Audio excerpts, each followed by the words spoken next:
Hi guys, my name is Gracie Bailey and I'm going to be sharing with you my testimony. So one of the defining moments in my testimony is actually when I was about 9 years old.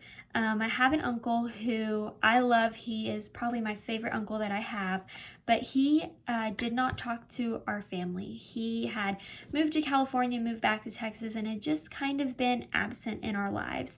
And I knew that that wasn't right. I knew that he should be in our lives. And so I prayed and prayed and prayed, and I called him every week. I called him every Sunday, and I said, "Hi, Uncle James, this is Gracie. Please call us back. We love you. We want to hear from you."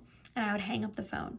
I called him every week. In tears, I'd get off the phone. He didn't answer me, Mom and Dad. He didn't answer me. And I was crushed. My little self did not know what to do. So I started asking around.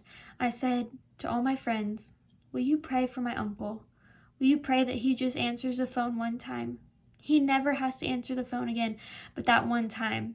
I want to know my uncle. I want to know what he sounds like. I want to hear his voice."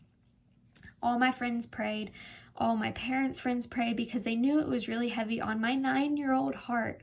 I knew that he had to be in our lives. And we prayed and prayed and prayed for months and months. One Sunday after church, we went out to lunch with friends, and I thought, you know what? I'm going to call my uncle. I'm going to call him and see if he answers. So I called, and he picked up. He said, "Hello?" And I sat there in shock. I didn't know what to do. I couldn't even say hello to him. I literally sat there with my mouth wide open, silent. I just remember being like, and I handed the phone to my dad, and my dad said hi, and he went outside and talked to his brother, who he hadn't talked to in probably like 12 years, on the phone for probably 10 or 15 minutes.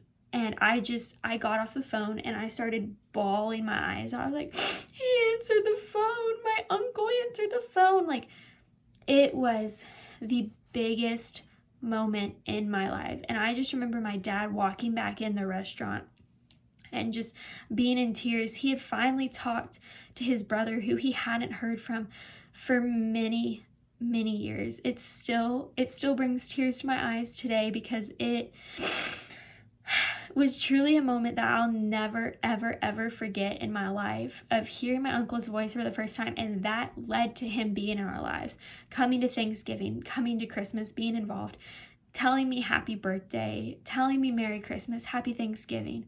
And it has led to a really strong bond between us, because I knew something was missing. I knew there was a part of my family that needed to be there. And God showed me the power of prayer at such a young age, that I can pray for it and it might happen. It might be a yes and it might be a no. And I am so, so thankful that it was a yes, because that is something that truly means the world to me. I know exactly where I was. It's something I'll never forget. I'll never take for granted. And it truly, truly brought me to the Lord. I was baptized 3 years later, after my dad had actually gone through cancer.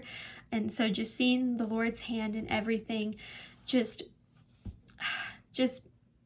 I just knew that I needed him in my heart.